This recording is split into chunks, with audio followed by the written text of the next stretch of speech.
game, that they know how to play. And what I saw today, I saw 3 major changes: attacking tactics, passion, and confidence. You got those 3, we're going to go places, and we don't need to make dramatic changes. Yes, we can go sharpen up the team a little bit if you want, but look at what this guy's done. I mean, look at Pogba at the end of the game, jumping into the crowd, giving some kid his shirt. Look at the passion. That's all you could ever ask for. So I'm elated, absolutely elated.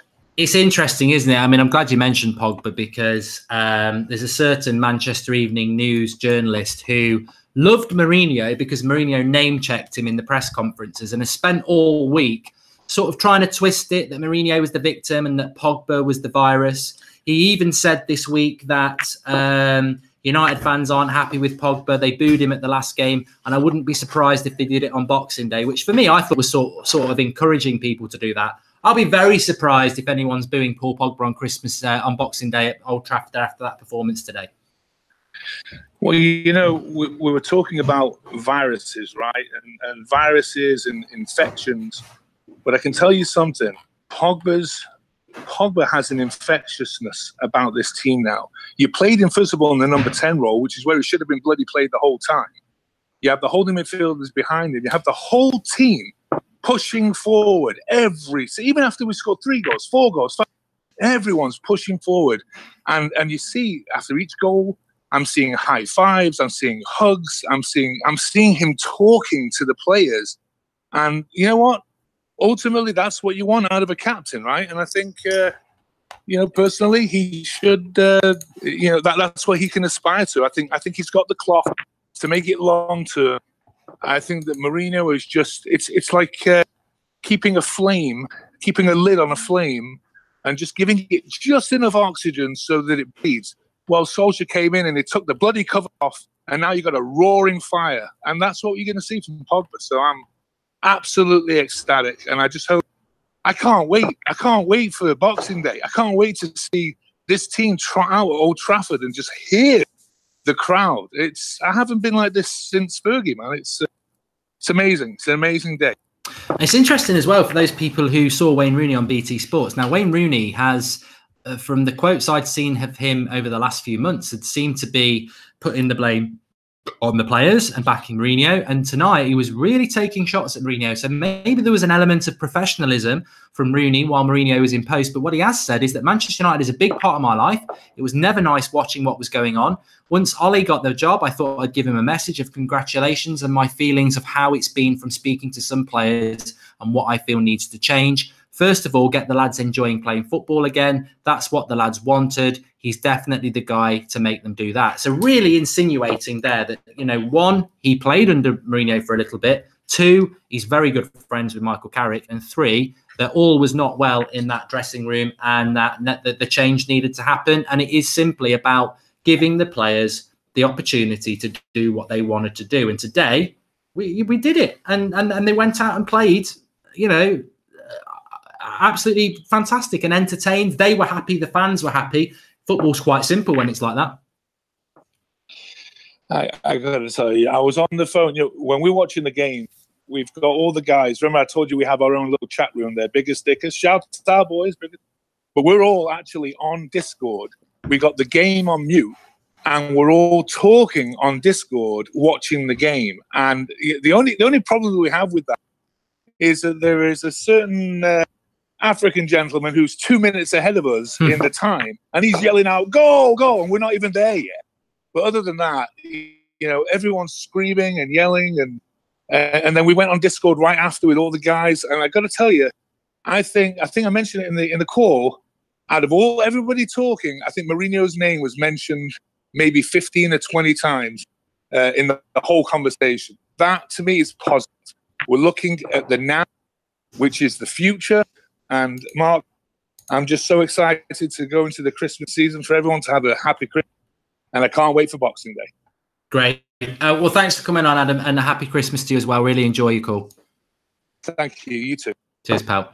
We're going to take some of the calls in a minute, but let's just interact with the live comments a bit, because there are people who are moaning about two things. One, because Jose Mourinho is still on the phone calling thumbnail. That's my mistake. We will change that. But in a way, maybe Jose wants to call in and say it's not my fault. I don't know. The second thing is that people have said that I've set the barrier too high for Ole Gunnar Solskjaer to get the job. Look, ideally, I want Ole Gunnar Solskjaer to have the job on a permanent basis because he's cultivated from our club. So it's a no-brainer to me. But I do think that, can you judge a manager on 6 months and commit to them by giving them a 3-year contract?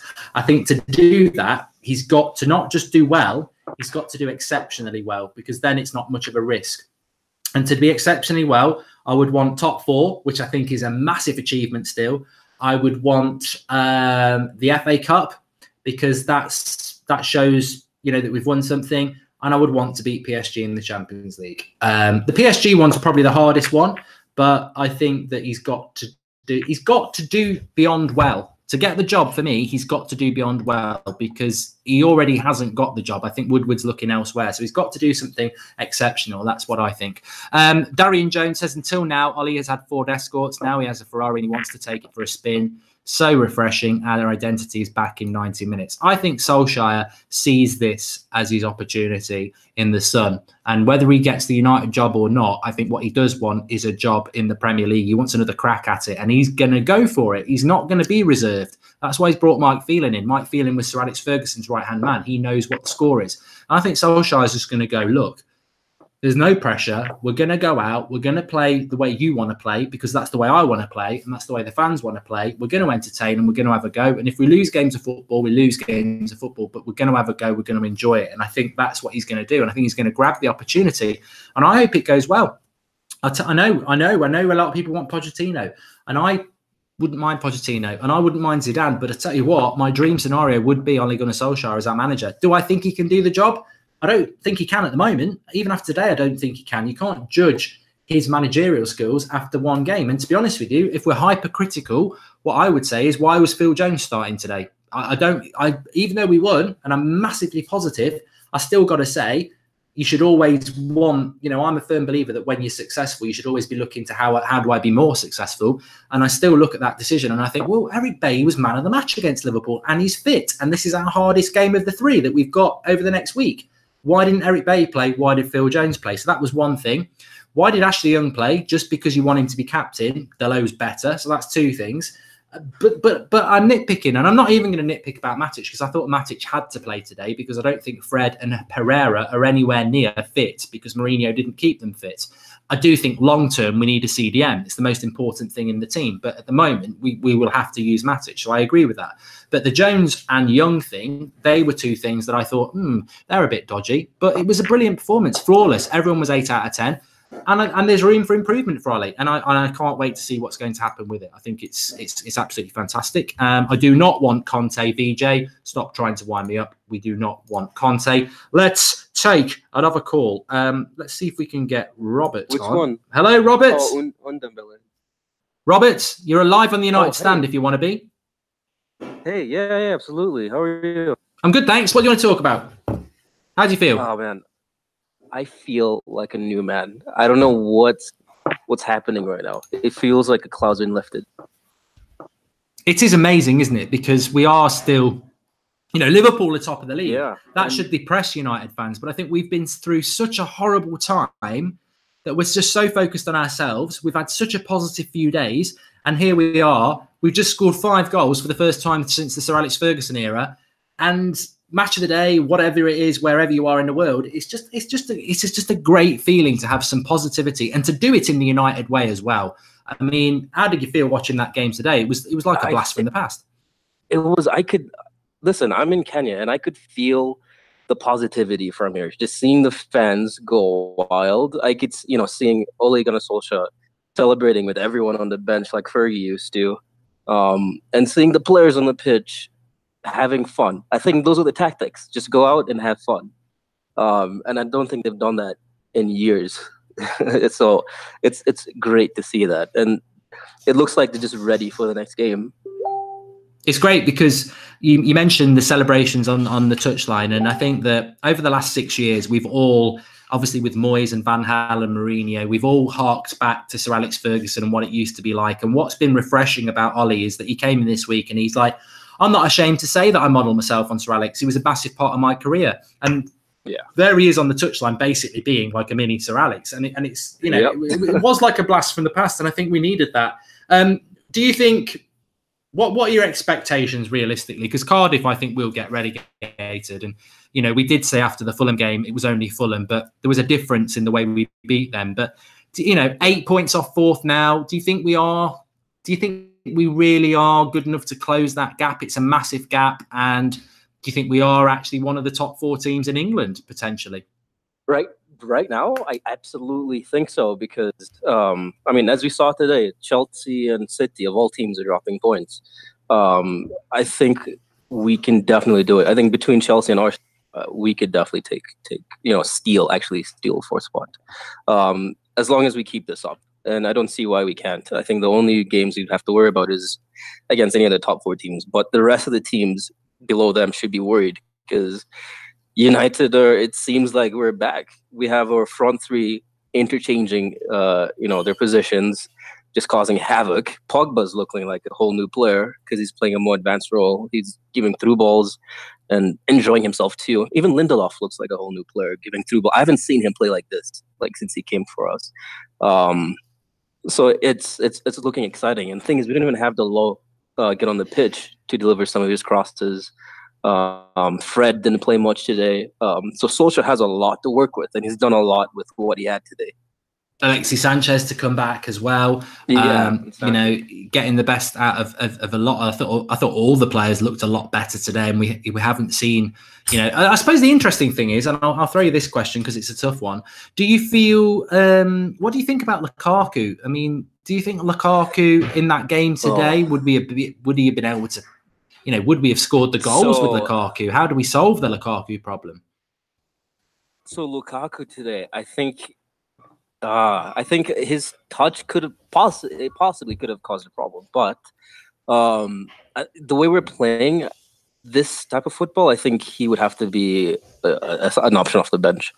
Rashford is perfect for this. We're playing on the ground. We're not running and crossing every chance we get or booting the ball from De Gea.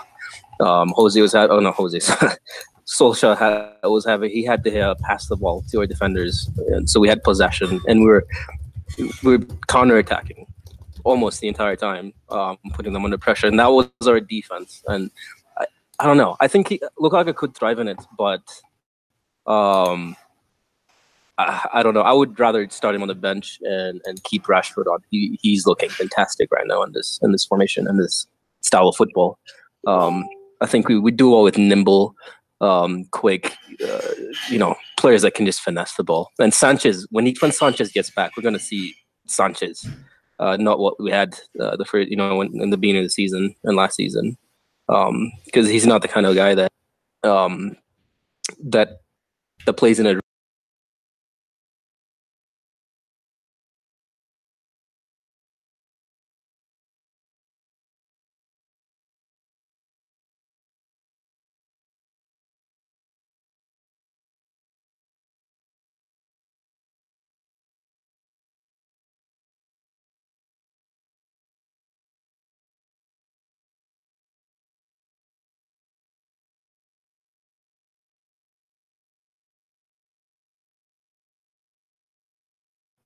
I think we do well with nimble, quick, players that can just finesse the ball. And Sanchez, when Sanchez gets back, we're going to see Sanchez, not what we had in the beginning of the season and last season, because he's not the kind of guy that plays in a.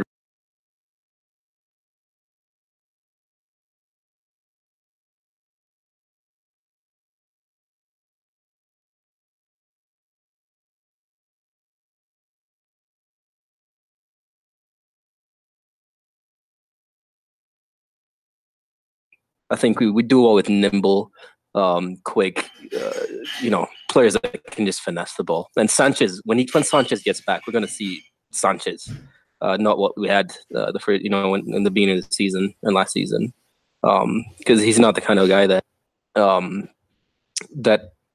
that plays in a.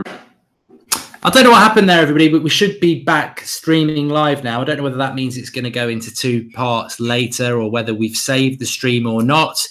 but we should still be here anyway. So please do drop a like on the video. But I was just talking about, obviously we were talking there about Manchester United's win over Cardiff and whether Solskjaer should be getting the job permanently, what he needs to do for that, the change in United, how they change so much. And clearly it is, the blame game's not a great game to play, but I think that a lot of it does come down to Jose Mourinho, as many of us would have thought. But yeah, what I was saying before is that I think when you look at the way United play today, the quick press, the one-touch passing, I think there is a place for Romelu Lukaku, but I agree with the previous caller that when you look at Lukaku, a lot of his build-up play is very, very lethargic.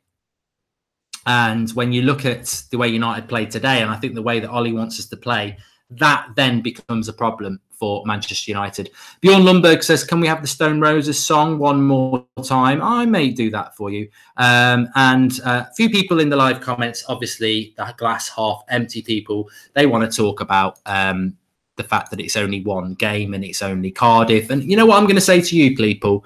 Have a, cop yourselves on a little bit and have a bit of positivity in your life, because we've had months of negativity. So what's the problem with being a little bit positive about United? And actually, why are you being negative? Because we've just scored 5 goals for the first time since Sir Alex Ferguson's reign in the Premier League. So you can't sniff at that. You can't just say, oh, it's only Cardiff. Well, it was only Fulham at home. And we didn't beat them. We didn't score 5 goals against them. In fact, Fulham probably would have got something out of that game if they hadn't have had the dodgy red cards. So the standard that, and also Leicester have just been and beaten Chelsea when Chelsea were at home. Crystal Palace are a poor side. They've just been to the Etihad and beaten City at home. We've been away to Cardiff, who are not in the bottom 3, and made them look ordinary and won 5-1. That's the sort of thing that Liverpool and City normally do, not what United do. So sorry if we're being a little bit positive, because I think some people are trying to run before they can bloody walk and start saying, oh, we should be doing that. Well, we haven't been doing that. We haven't done that to anybody for 6 years. So I think also what we haven't done for 6 years is play a brand of football like that. So I think that the positivity and the excitement is good, and it might be short-lived. You know what? Maybe we won't lose to Huddersfield. That's a walk in the park. I think Bournemouth next Sunday is an interesting game. That could go a couple of ways, but I agree. I think the positive is a good thing. I really do, and I think that we should embrace it and be happy, because the change as well, where are the people now moaning about Ed Woodward and the board? I think that the change was a positive change and one that will benefit Manchester United in the long term. Let's have a look at some of your live comments before we do another call. Remember, it's on Discord today. I don't think I put the link in the video description. That's my mistake. After that performance, who do you think we buy in January with a £50 million budget, says Courtney Chase. We will spend money in January, Courtney, and Solskjaer has sort of already alluded to that, and that's a real big positive. But where we spend the money is interesting. I personally think that Manchester United, when I watched us today, the midfield is still the area that I think you've got a little bit of a concern, and then that's where I would look to change things in the midfield. I think Matic is coming towards the end of his career and is not mobile enough, and Herrera, he's good, but I think Herrera is a backup midfielder. So I think hopefully people like Fred will come through, but I do think we need to strengthen, especially around the CDM position. But I think we'll probably be looking at a centre back. I think we probably will be looking at a centre back, if I'm totally honest with you. And I think that's what we'll go for. Mr. Glenn Johnson, look at Lukaku in other clubs or when he plays for Belgium. He's not a target man. Give Lukaku the chance to play in a forward-thinking system where he can face the goal. Yeah, but you know what? In a Belgium team, all the work's done behind him. Hazard, De Bruyne, and he's just finishing it off. If you watch United today, that's not what Rashford was doing. Rashford was interchanging with Martial. He was coming deep. He was one-touch passing, and he was part of the build-up. Part of the build-up in a Belgium team. Lukaku wasn't part of the build-up in an Everton team. Lukaku was the finishing piece in those teams. The build-up goes on around him, and then he finishes the job. That's the problem with Lukaku in a performance like today. We're going to have to adapt the way we play because he can't be part of the build-up. He's got no first touch. He's got no good passing ability. So Lukaku's good in a team where it's built around giving him the chance to score goals. He's not good in a team where the number 9 has to be part of the build-up play. And that's, I think, what people are talking about there. Mark, in this team, there's no place for Lukaku, says Zaha. And Lozano says Le Frogs. I do think a right midfielder would be good. And I think that, as I spoke about on the transfer show before, that the interesting thing about United now is that we do become a more viable option to talented players. I mean, if you think, I'm only going to pluck a name out the sky here. It doesn't mean they're coming to United. But if you think Christian Pulisic, I think a week ago, if he was offered United, he'd be like, oh, I don't fancy that. Look at how Martial and Pogba are being treated. Today, he's a United fan, so he'll know we won 5-1. He'll be like, I'll tell you what, I quite like the look of what's going on at Manchester United. If you can get me a move there, I'll have a bit of that. Thank you very much. And I think that is the important thing, is that the change of positivity is really important. Let's see if we can get another caller on. Hello, can you hear me? Hello? Hello. Right, that's not working. We'll try somebody else. Alec, can you hear me? You're live on the United Stand. Hey, Mark, how's it going? Good, thanks. You? Good. Phenomenal game today. Felt like a new breed, felt like a new team. It was just amazing. It's a shame it wasn't the first game of the season, really, isn't it? Because we are only playing for. Well, do you think we can get top 4? I mean, 8 points off it now. I said this the other night. I was talking to people like Chewy and Adam, and a few of those guys. We were having a discussion. Some of them might have thought I was crazy, but I truly believe if they play good enough, they can make top 4. And if the players give their all, even some of the defenders look a little better today, even though we didn't play Bailly and stuff like that. I think we could beat PSG. And I think, an FA Cup run would be good to win it. But we could definitely – I could see us squeezing 4th or 5th place. I really do. It all just comes down to if you're on a good track and the team's playing well, then you only have to worry about sorry. If you're not losing, and you have a good consistent run of games or, small draws here and there. Like today, Chelsea lost and City lost, and we just have to hope for those small moments to come back, because you can't erase points from another team. You know what I mean? So we just have to do our best catch-up game and hope that the great Premier League takes its toll on the other top 6 sides. I think the problem, the realistic problem we've got with top 4 is that, one, we're 8 points off, which is we've got to, if we take Chelsea away, they've got to lose 3 games and we've got to win 3 games. But on top of that, we've also got to not be dropping points when we're playing Liverpool, City, Arsenal, Chelsea, Spurs. So it's one thing to close the gap, which is basically 3 losses for them and 3 wins for us. But it's then when you've closed the gap, it's maintaining that. So it can be done, but I don't think any of us should underestimate how hard it's going to be. It's a long stretch to get fans around the world to believe, but I'm a firm believer in that. You're not a United fan thinking, we're all about making something out of nothing in dire moments and stuff like that. So I believe that they can, if we get 4th, it'd be a miracle. I don't know in the sense of if the board should keep them or not. I'd say that's a wonder job. It's almost unrealistic. You know what I mean? But when it comes to, you show how strong you are. I think the next 2 months is what's going to show the strongest. Not even April, May, stuff like that towards the end of the season, because we have back-to-back top 6-sided matches, and we have to play PSG.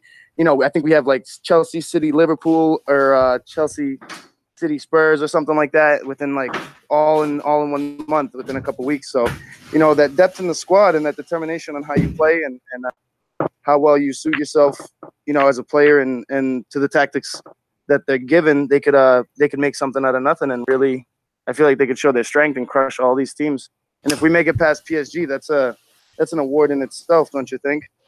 100%. I think, we have a chance in that game now, whereas I think under Mourinho we had no chance. Do you have preference for manager? Goals, Mark. Most since Fergie's left, but even it's only Cardiff and they could say what they want, but we had the issues we did with West Ham, Brighton, and etc. But what was that? I'm sorry. What did you ask? I was going to say, do you have Solskjaer apart? Do you have an ideal candidate for the Manchester United job that they think they should be going for in the summer? I almost feel like it's something I don't even want to think of. I just want to embrace the goodness of now, But I think, you know, you got the debate on both sides. You got Zidane, who's a European winner and never played in the Prem. It's a risk. He had a Galactico team. And then you have Pochettino with no financial backing. That's not, you know, a tactical mastermind who kind of bottles it in a sense every time he's given the chance. He's put in a situation like that, you know, winning anything. But he knows the Premier League in and out with the money and the tactics. I at this point I might have to say I'd go Poch.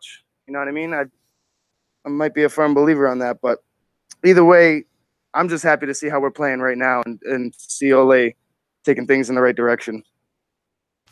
Yeah, definitely. Well, thanks for calling in, pal. Really, really appreciate it. And good points. And please do call in again. Thanks, Mark. Have a good one. You too, pal. I've got Flex trying to ring me, and I've got no idea. Can try.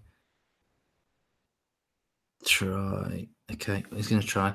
There's a comment here I wanted to read out, and it was SBG Wentmoss saying, to be fair, 8 points ain't a lot. I think that is the danger. I know you want to be optimistic, and you know, please do make your own opinion up. But it's not 8 points, is it? It was 11 points this morning, and you're already setting the standards. Oh, it's only 8 points. It's a lot of points. It's a lot of points. And 8 points is 3 losses for them and 3 wins for us. And I've been on about this under Mourinho, so I've got to be consistent and say that, you know, all right, Chelsea lost to Leicester today, but that was a surprise. Chelsea, Arsenal, Spurs have been ridiculously consistent at beating the teams outside the top 6, home and away. And that's why many of us have said, no, it's not possible. Now, if they're going to start dropping points, I mean, who would have predicted that Man City would lose to Palace at home today? You would almost bet your life on that. It was ridiculous. I don't know how that's happened. I can't wait to watch Match of the Day for that. But I don't think we should start saying it's only 8 points. I think 8 points is massive. And it was 11 points this morning, like I say. It's almost mission impossible.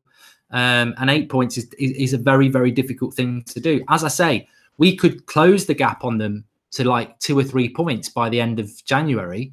But then February, we've got in the league, Man City, Liverpool and Arsenal. Are we going to win all of those just to keep it at 2 points? Or is it going to open up again to 6 or 7 points after we played those games? So you can look short term, you can look long term. But I would say, look, we can do top 4. Ollie himself said we've closed bigger gaps before, and he's talking about the title against Newcastle when it was 12. But to do it's going to be very, very, very, very hard. And I don't think we should expect it. I think we should hope for it. We should go for it, but we shouldn't expect it, because I think that's unfair on the team, and it's unfair on Solskjaer, who's only just took the job on, that we're like, oh, he's got to get top 4. I don't think it's easy to do at all. Tyler says we will get top 4. And Townsend's goal was incredible. Yeah, I'm looking forward to watching that again. 8 points in 20 games, says Adriano 1738. Yeah, but I disagree. It's not simplistic. Closing an 8 point gap in 20 games, of course, it looks really simple, but it's not. It isn't. For one, you don't know how good this team's going to be. It's been very inconsistent. Are we going to play like that every single game? Is playing like that today good enough to beat Liverpool, City, Arsenal, Chelsea? Who knows? I'm just saying, look, let's just enjoy what's happening. Let's enjoy the positivity, but let's not start saying, yeah, we're definitely going to get top 4. And that's the expectation now. Because I think realistically, it's a difficult expectation to hit. But what we should, I don't want to put too many expectations on, but what I would agree with is that we should be beating Huddersfield and Bournemouth in the next 2 games, because Old Trafford's going to be rocking. We've got the positivity, the players are feeling confident, and we should be winning that. But beyond, and hopefully we can take that into the Newcastle game as well. But beyond that, I don't think that that we should be expecting top 4 or expecting that. TP says, where's Sophie? Has she left? No, Sunday Night Live, 8 o'clock. I think we've got Sophie and Flex on tomorrow, so that would be good. A lot of teams drop points around this time of the season, not saying it's going to be easy, but teams will drop points, and the top teams still have to play each other. Yeah, but that's what I'm saying. We've got to play that. Look, I'm not talking us out of it. I'm actually trying to play down the expectation, because I don't think it's fair on Ollie to be expecting to get top 4. But, you know, sod it. Let's go for it. Let's definitely go for it. You know, that's what we're here for at the end of the day. And I tell you what, if he does it, I don't see why people wouldn't be saying, give him the job on a permanent basis. I think it's fantastic. Hello, you're live on the United Stand. Can you hear me? Hey, Mark, how you doing? I'm good, thanks. You?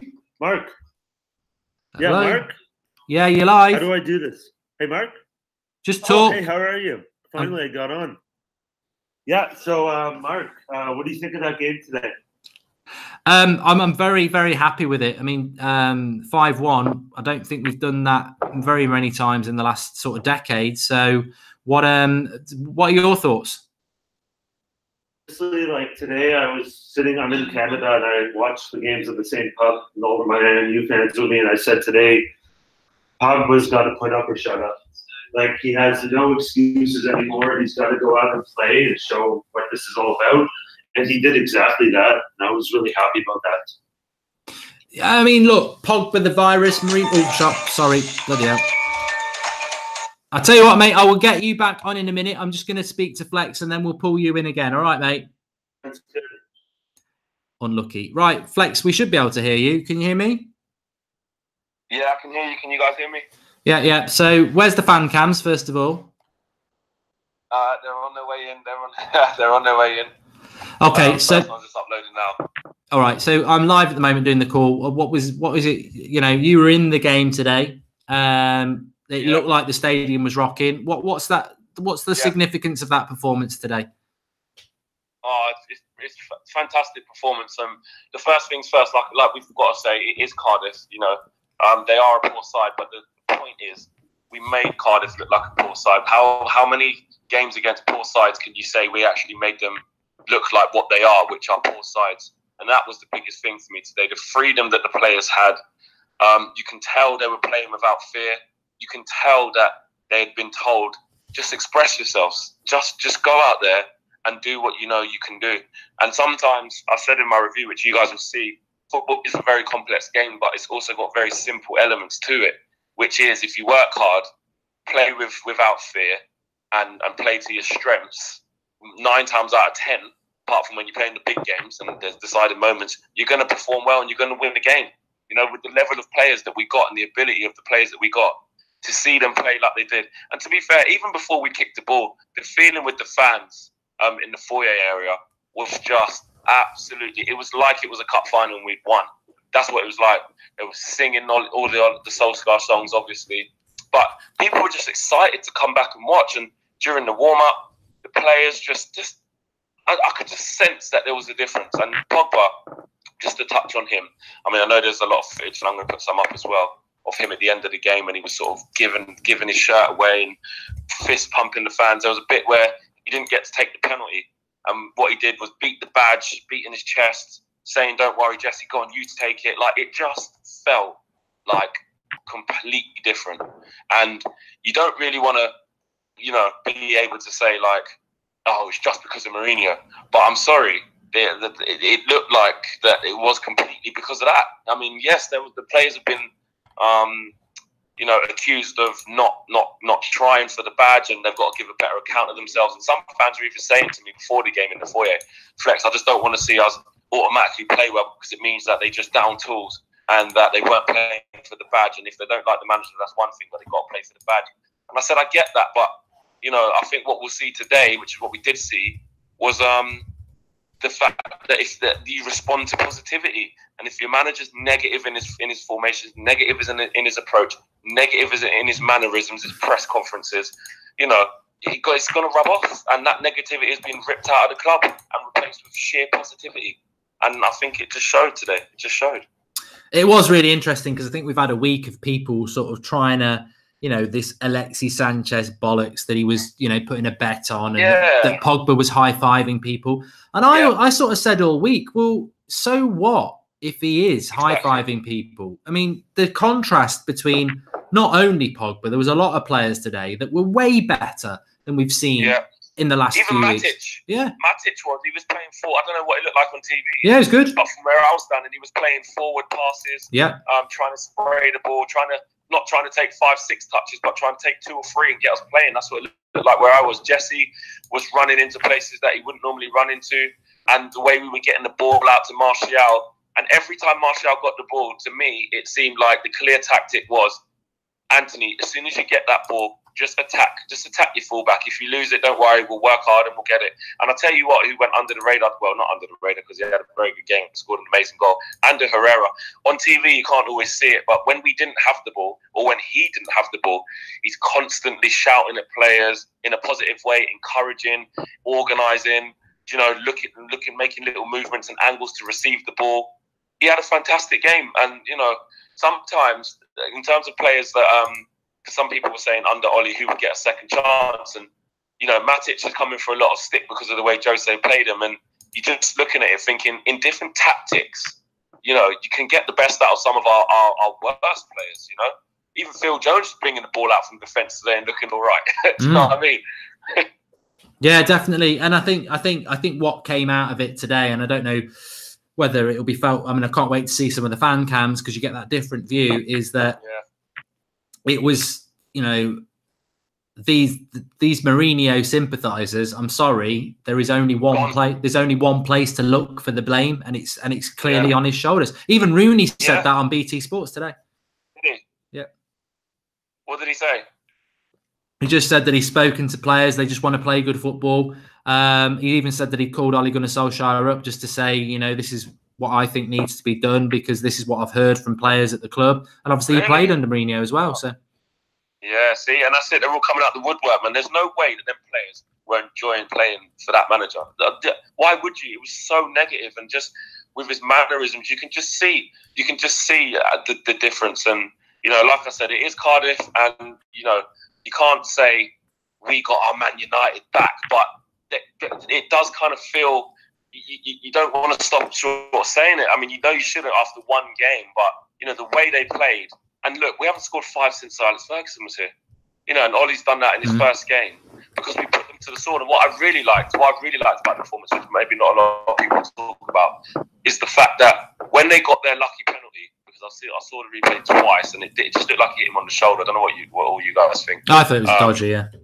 Yeah, it looked like a dodgy decision. But anyway, what we didn't do is go back into a shell and allow them to come into the game. We played football. We kept expressing ourselves. And that third goal, I think, almost is like the pick of the bunch because it's brilliant. That is a Manchester United goal. Quick forward passing, skill, one touch. That epitomizes Manchester United. And to get that back in 48 hours, you're trying to tell me Jose's been with these players 2.5 years and hasn't produced anything like that performance. That was a 90-minute performance. With Jose, we kept saying, why can't we put a 90-minute run together? Well, Ollie's done it in his first game. That says everything. Definitely. Well, thanks for calling in, pal. I know the fan cams are going to start coming in, and we'll get them up for you ASAP. No problem, guys. Listen, keep enjoying it. I know you guys are talking about top 4 and all that, but let's just take it game by game. Let's just enjoy positive vibes, and Ollie's starting to do what he's supposed to do, even after 48 hours. So let's just enjoy it. There's going to be rival fans trying to get under your skin and say you only beat Cardiff. Just hold your head high, guys, and say, listen, we know what we're looking for in our team, and we're starting to see it. Cheers, pal. I'll speak to you in a bit. Take care. Bye. I think that's right as well. I think let's do take it a game at a time. Really important that we do that. Definitely. Let me get Baz back on because obviously I rudely interrupted him for Flex. Hello, Baz. Can you hear me? Hey, how are you doing? Hi, pal. Sorry about that, but I know he's going to be driving back soon, so I just wanted to get him on. So yeah, you were talking about what did you think about Pogba today? Well, I was glad to see him put in a good shift. I mean, he's being played like the player that we knew he could be. And honestly, I think he just needs to do this consistently now. He needs to be a leader on the pitch. That's what matters right now, and that's what he's going to be given an opportunity to do. And that's the player we need him to be to get to the next level. I mean, that's interesting when you talk about leader on the pitch. I mean, Ashley Young, captain today.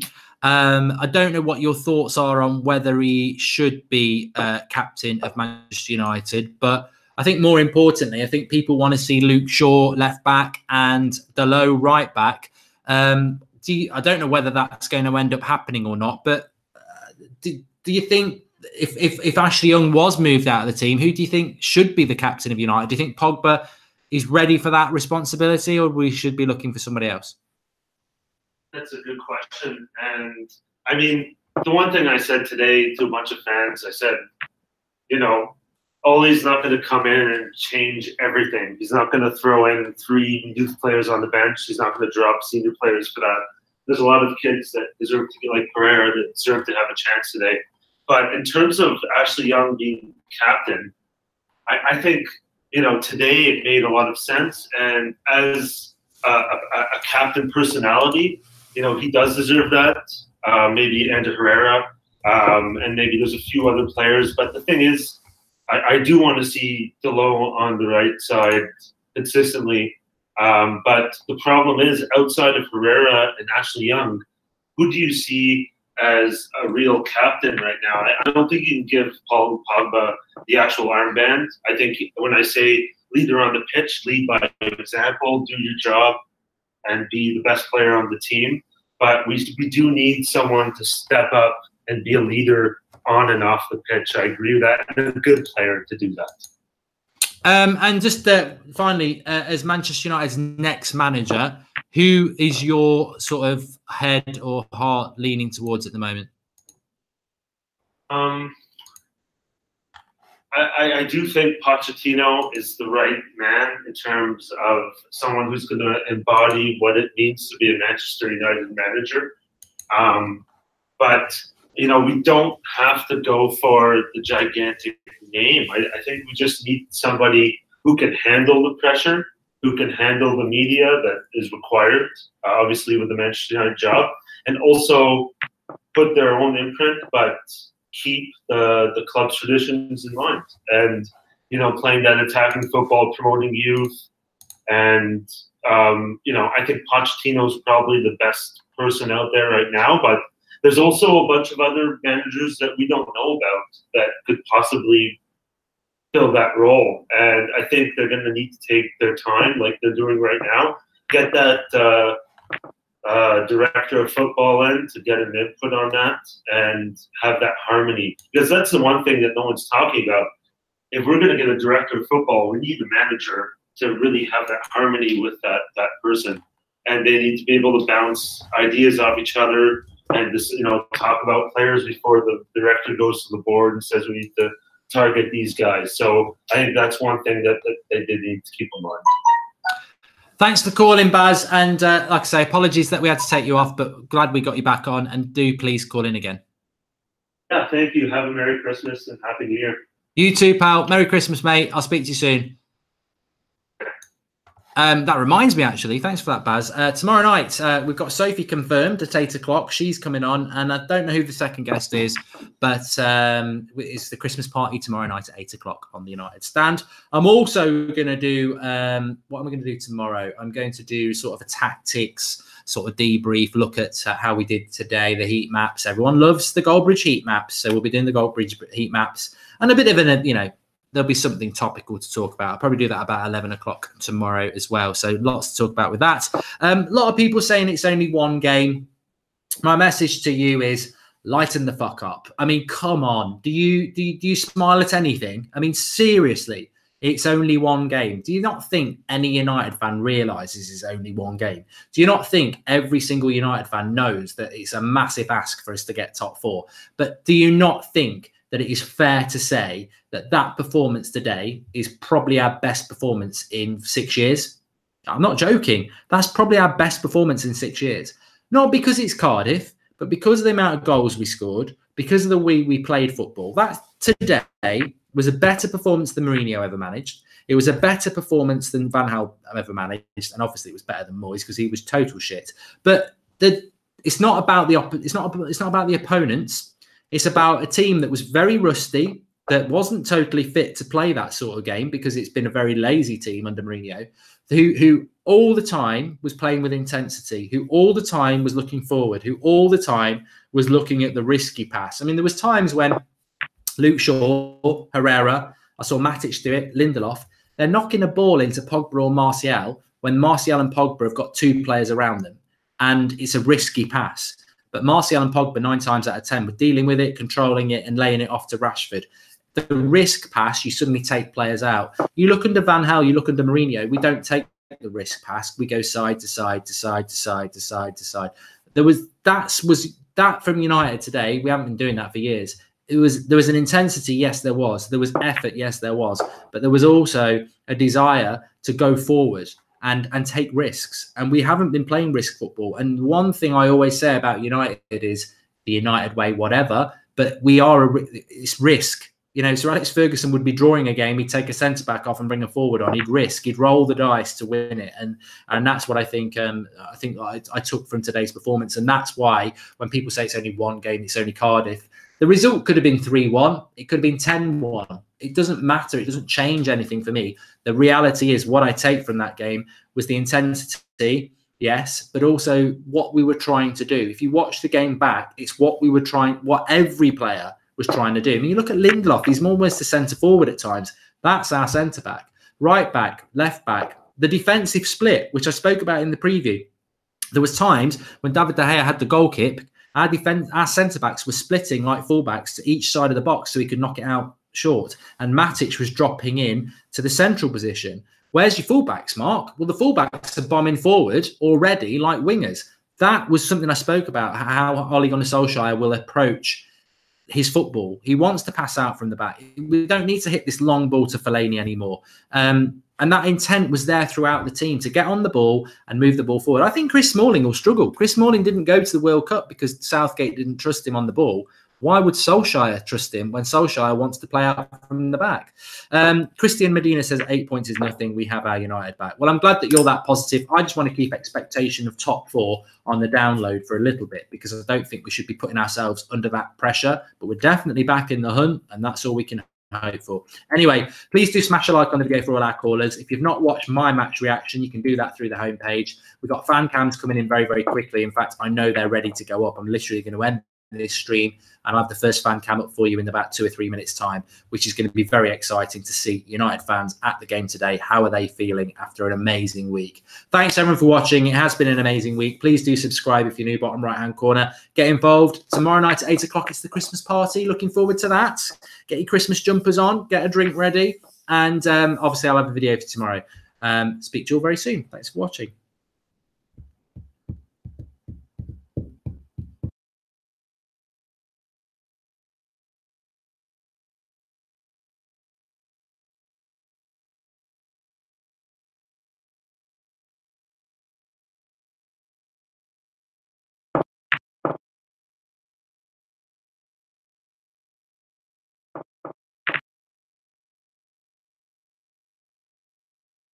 I'm very saddened.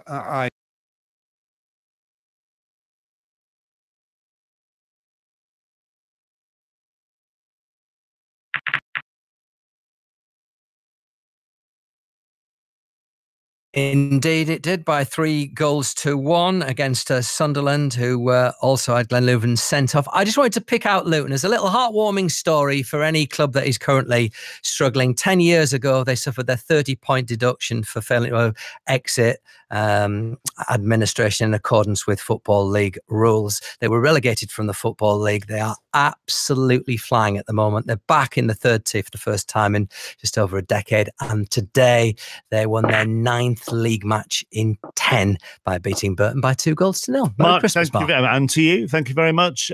Lincoln have a 4-point lead at the top of League 2. They won today. MK Dons in second, beaten at home by third place. Colchester to the lunchtime game in the Premier League. Sean Dyche unhappy with the performances of the officials during Burnley's 3-1 defeat at Arsenal. There was too many very important moments that went against us, and it's hard enough coming to these places anyway. We all know that. And yet, you know, we didn't get anything today. Because you can't get that many wrong. You can't come down to Premier League football matches and have one of your players clearly elbowed in the face. I've seen it back, by the way. It's an unnatural arm movement, which Cassius Barnes, he's very lucky to just get out of the way of it. Then they have a tangle and he comes out booked. It's impossible, that is. Hard to see, mind you. The ref. 2 dives are not hard to see. They don't get booked. That's not hard to see. The penalty's not hard to see. It's a penalty. So things like that, you know, they're really, really important moments in a game. And the biggest thing for me is the diving thing. I think they had 3 the other week. No one wants to do anything about it.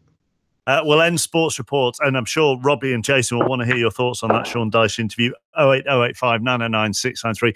But we're going to end Sports Report with Crystal Palace's 3-2 win at Manchester City. Contender for goal of the season came from Andros Townsend. It was a great moment, and I think it gave us a big lift coming to, in my opinion, the best side I've ever played against in my career. When they go in, everybody's eyes widen and you think, what a goal. But is that sort of vindication for all the hard work? You'll put those in, week out in training, no doubt. Not really. I think we had a training session on Thursday and the session got stopped after I hit one over the fence. So I think when I was lining up to shoot today, I know the gaffer would have been like, no, don't shoot. But no, once every few months, I hit one like that and it goes in top corner. And hopefully I can start scoring some goals more often now. It was a remarkable goal and a remarkable defensive performance, Ian Dennis. It certainly was. I've seen the goal here at the Etihad countless times with the replays, countless angles, and I can tell you, Mark, it's one of those goals that you just do not get tired of watching. And I thought fair play to Pep Guardiola when he spoke with Gary earlier on Sports Report. Magnanimous in defeat, gave full credit to Crystal Palace. But in terms of the title race, this was just so unexpected. So you've now got a 4-point lead, advantage Liverpool. They both play at 3 o'clock on Boxing Day. Liverpool at home to Newcastle. City will travel to Leicester on the evening of Christmas Day. And then Liverpool play 24 hours before City with another game at Anfield against Arsenal, while City travel to a revived Southampton. And it's just building up towards when they meet here on January the 3rd, live on 5 Live. And what a fantastic occasion that will be as the top two will meet early in the new year.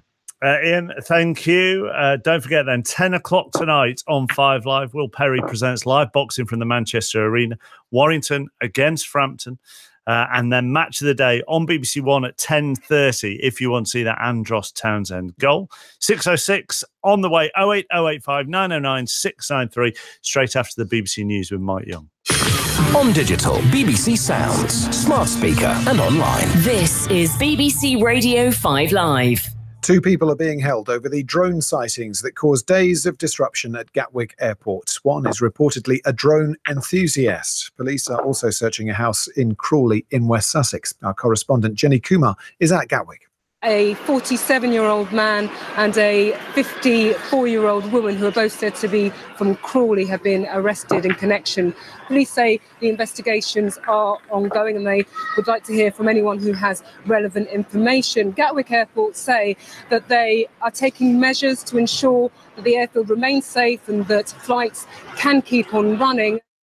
The top US official in the fight against the Islamic State group has quit over Donald Trump's decision to pull troops from Syria. Brett McGurk had planned to leave his role in February, but he's now brought that forward.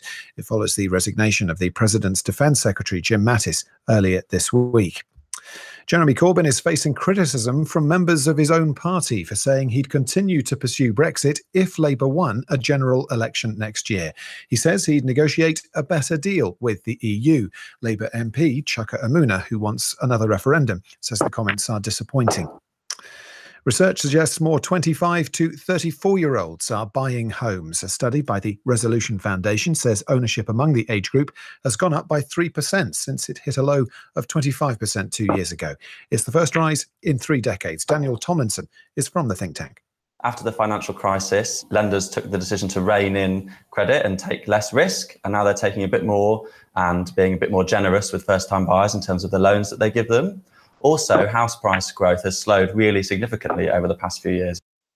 And a 3-week-old seal pup is recovering after being found in a back garden in Norfolk. It's thought he travelled up a drainage system looking for food or water and ended up 4 miles away from the sea. This is BBC Radio 5 Live on digital, BBC Sounds, smart speaker and online. And a couple of bits of news on the roads for you in Glasgow. The M8 eastbound has 3 lanes closed off and long delays. This is after an accident with up to 7 vehicles involved, and it's between junctions 17 and 16. And it's taking 45 minutes or so to get past the emergency repairs in Warwickshire on the M6 southbound at junction 2. The main carriageway is closed there, so traffic is having to use the exit and entry slip roads to get round.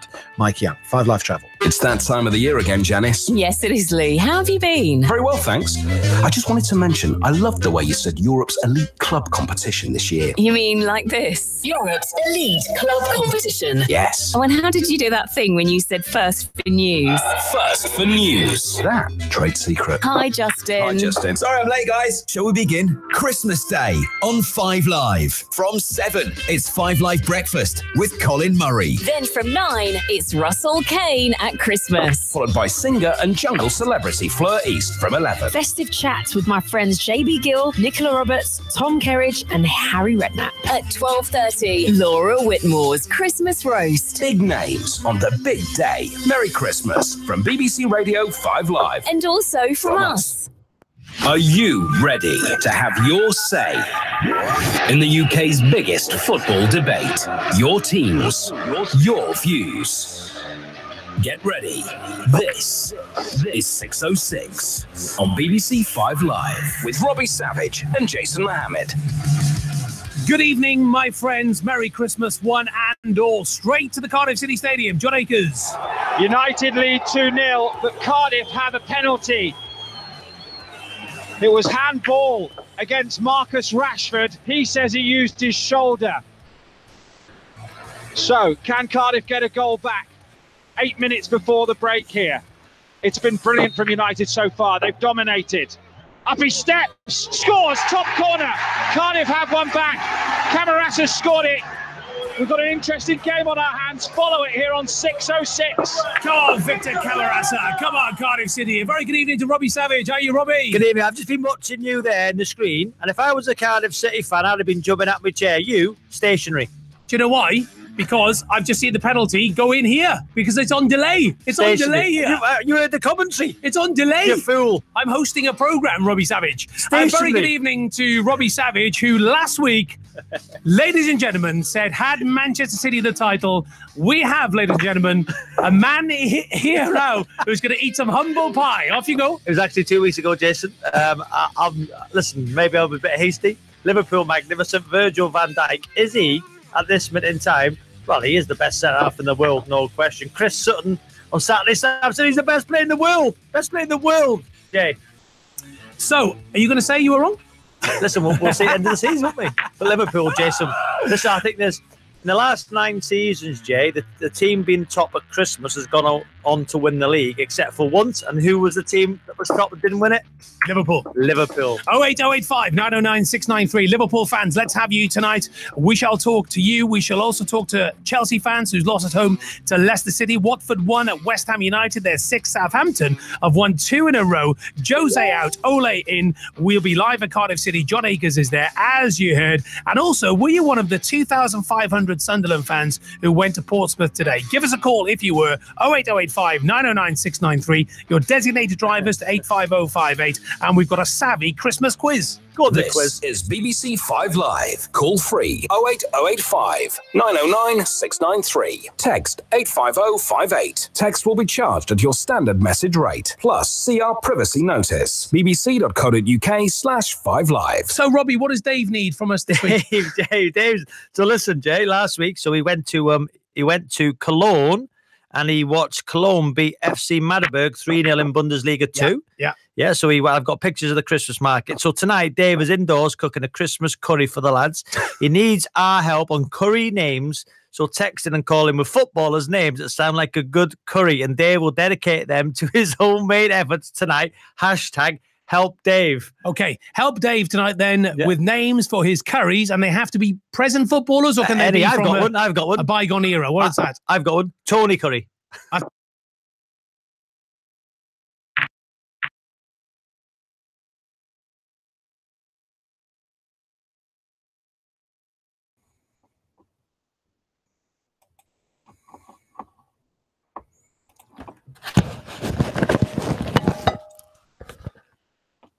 Good evening, everyone.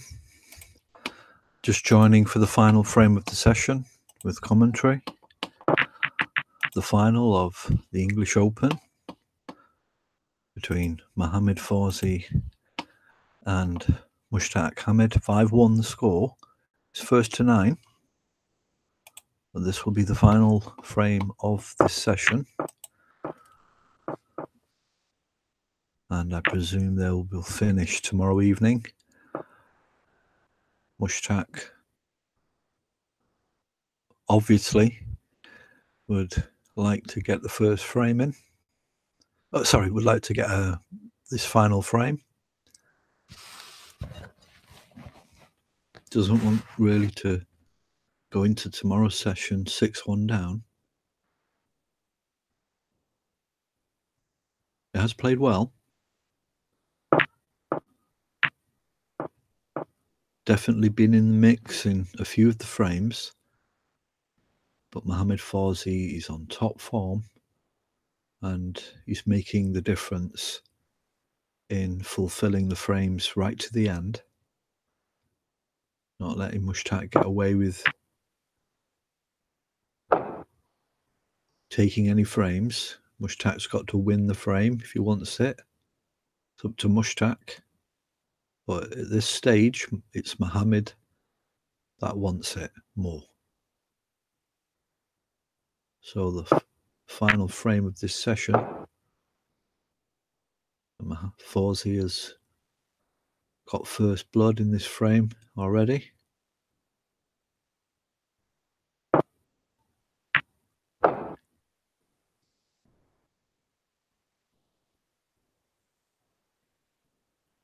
Might try and screw it back here for the red in the bulk area.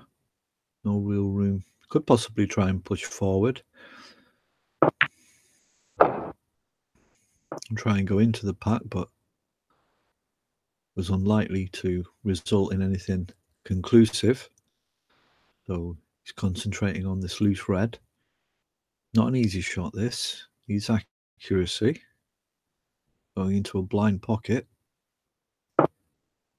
Always difficult, these shots, but that just tells you where Mohamed is at.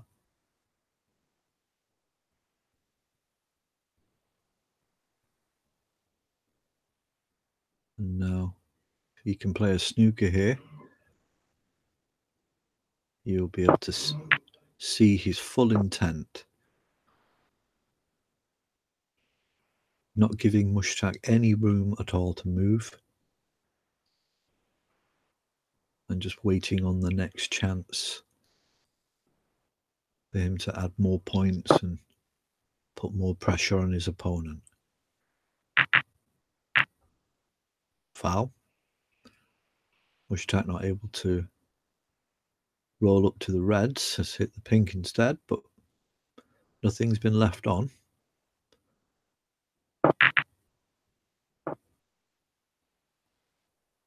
Nice containing shot, safety shot there from Fawzi. Again, try to keep it tight.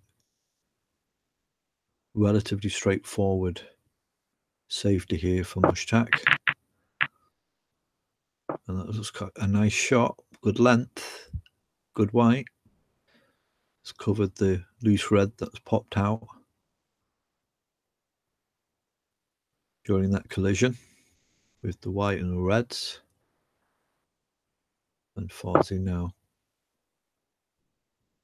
has another safety shot to make, and he decides to leave the white on the black cushion.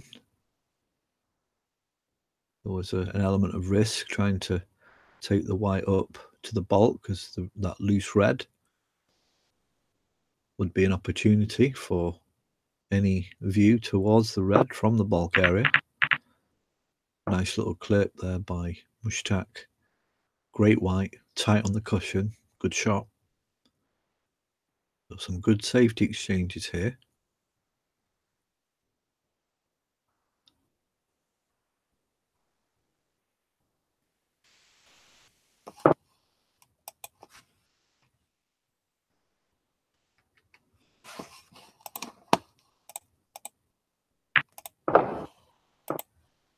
And a great shot by Fawzi.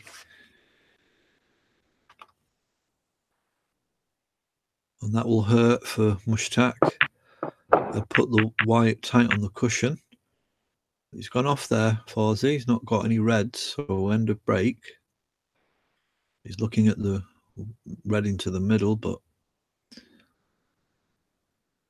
it's a risky shot.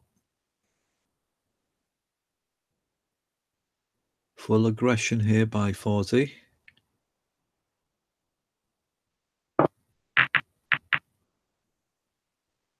Now, and he's missed it. So, chance for Mushtaq now.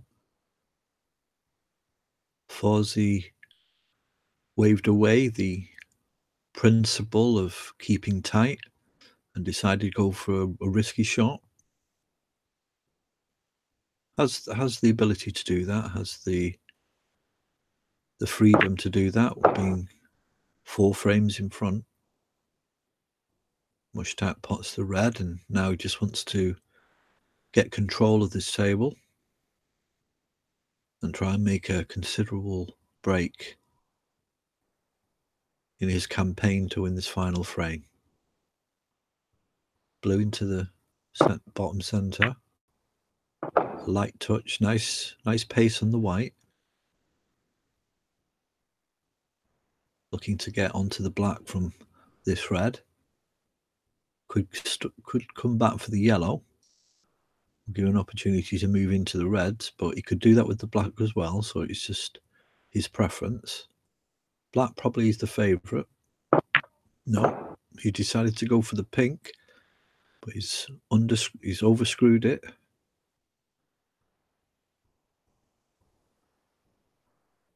Now he's going to have to go for the blue, but he's got the red on the top middle to play with after this blue. Blue executed nicely. Now you can just touch this red and try and move down for the pink. Depending, I don't think he's actually got the angle though for that. He might have to stay for the blue. But there is a opportunity to use the pink, and he has got the angle, so looks as though he's got an angle now to move into the reds. So this is a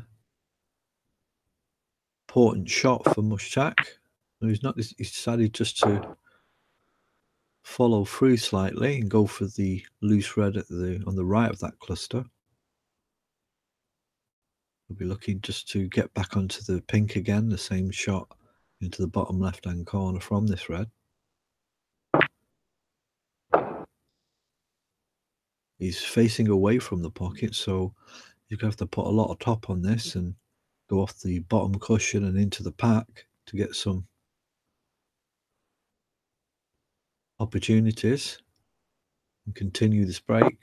And he's done that, and that's not a bad collision, but could have been better. I don't think he's really been fortunate. He's got a cut into the middle here, but this is a risky shot. The blue is covering the journey for that red into the bottom right hand corner pocket, so he's got really nothing on here, and he can play a shot to nothing, try attempt this pot of the red into the bottom middle. He can take the white back round the cushion there, and he's got the pot. Would have been safe if he'd missed it. He would have liked to have been a bit shorter, just overran that a little bit. Could have had the black into the middle. He could try the black into the center, but that would be extremely risky. The odds would not be with him. So he's going to go for this center pocket though. No, he's going for the top left. And where's that white going? Oh, it's landed quite nicely. I don't think Mohammed can get through to it, but it was a very clever shot. He played it as a shot to nothing. So went for the top right hand corner pocket and put some pace on it to send the white back up to the ball. And he is snookered, so he was fortunate to land behind that green, and Fawzi has hit it with some pace, and it's collided with the reds, and Mushtaq is right in this now. He's 1 point in front, but he has a beautiful table. The black is the only obstacle in him having a smooth break, as it's not on its spot, it's in the bulk area, but he has the pink. But if the pink's spotted here, he's only going to have the center pockets to play with, and probably the bottom left, so not too bad. Has 3 pockets to play with the pink. Be looking to move that red to the left of the pink as soon as possible.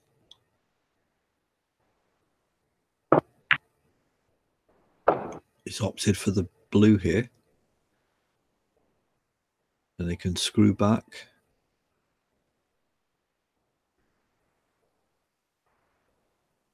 Well, the two reds below the pink, and now he's decided to follow through for the red down here on the bottom left-hand cushion.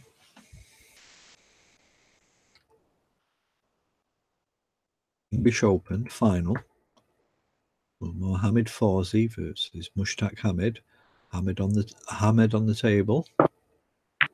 Or Mushtaq on the table. Now, should be able to pot this. Should be relatively easy, but there's an element of risk to this. He's playing across the table into the pocket at an angle. Oh, and he's missed it. Where's the pink going? He's not been fortunate to get a flute there, so Fawzi's back in. 26 points to 41. 15 points the difference, so great chance for Fawzi. He nicked the 5th frame at the end, did Fawzi, after Mushtaq had got a good foundation.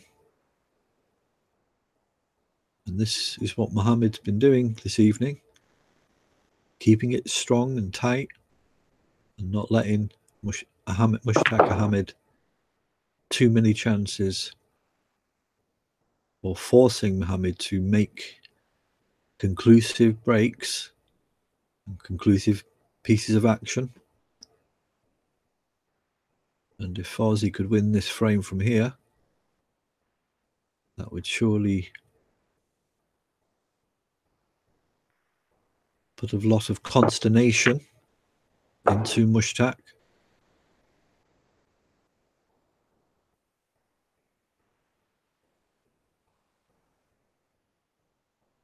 I have to screw back off the bottom cushion here. No, we'll probably push it forward. A little dink screw back here for the red into the bottom left. And now we can use the pink or the blue to get onto the yellow after this red. So the scores are all level now in this final frame of the session.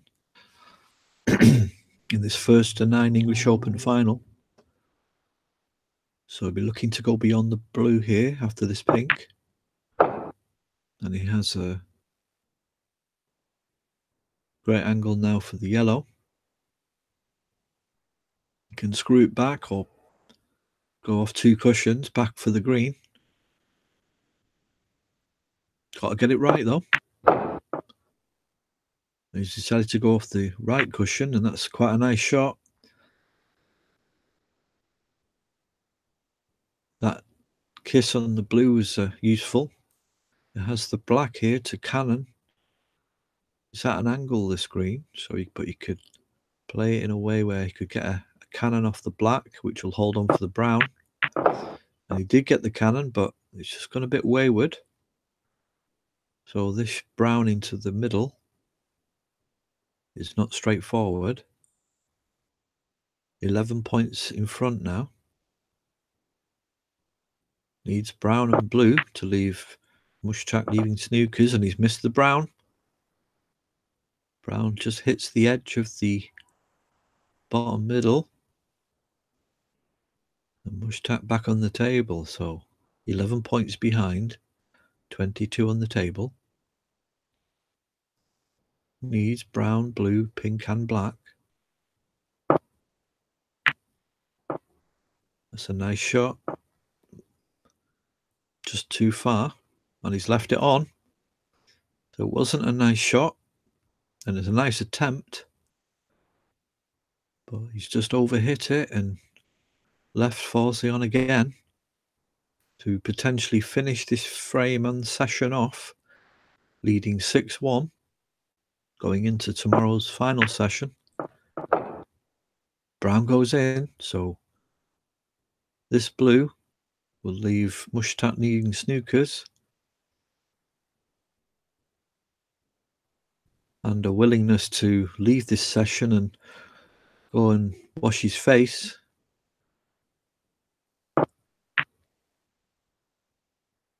Wants to refresh and try and get this session out of his head and start again strong tomorrow, just Mushtaq.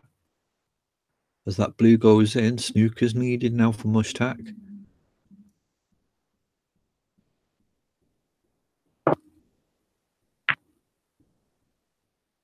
And that pink is executed beautifully and turns the screw more. Excuse me, turns the screw more on Mushtaq as it kills the game. And Mohamed Fawzi takes the 6-1 lead at the end of this session in the final of the English Open. And it'll be down to Mushtaq to regroup.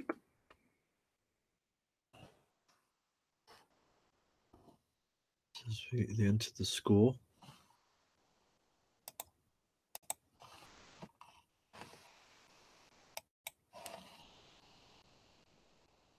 (6-1) then for Mohamed Fawzi against Mushtaq Hamid, and they're going to finish tomorrow, and hopefully we'll be there to watch it. And Mohamed Fawzi now showing great consistency.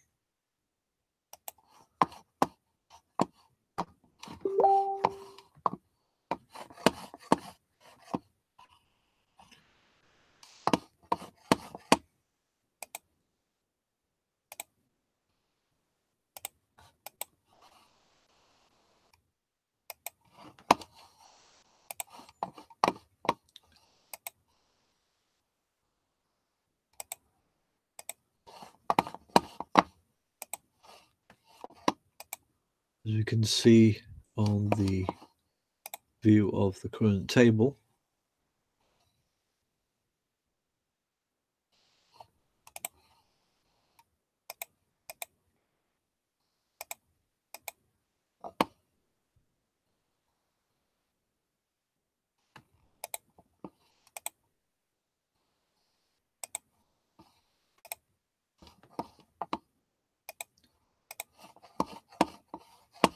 there we can see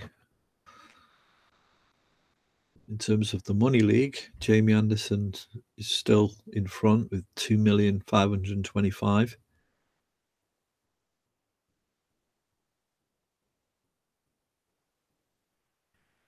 And this season has an average of 21,833. But if we go down to number 12, Mohamed Fawzi there. Obviously, he's not been here for 2 years, so his overall earnings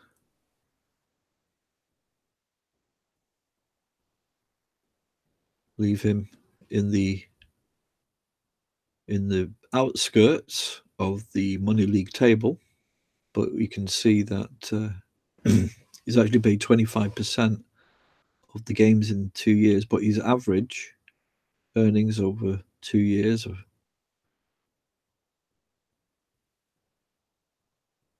$42,000.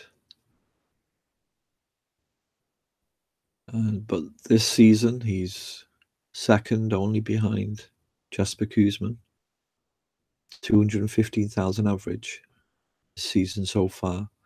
You can see he's won the Riga Masters, the World Open, and the European Masters, and he's looking for his 4th title this season. And you can see the score on the left, 6-1.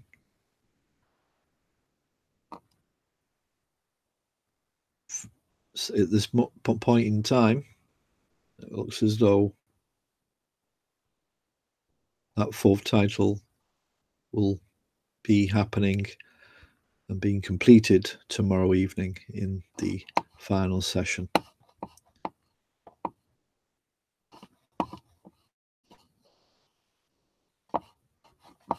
So, good win. In terms of the session from Mohammed. And we'll be here tomorrow to capture whether Mushtaq can come back. Oh, and thank you for watching. Until next time, play that bass.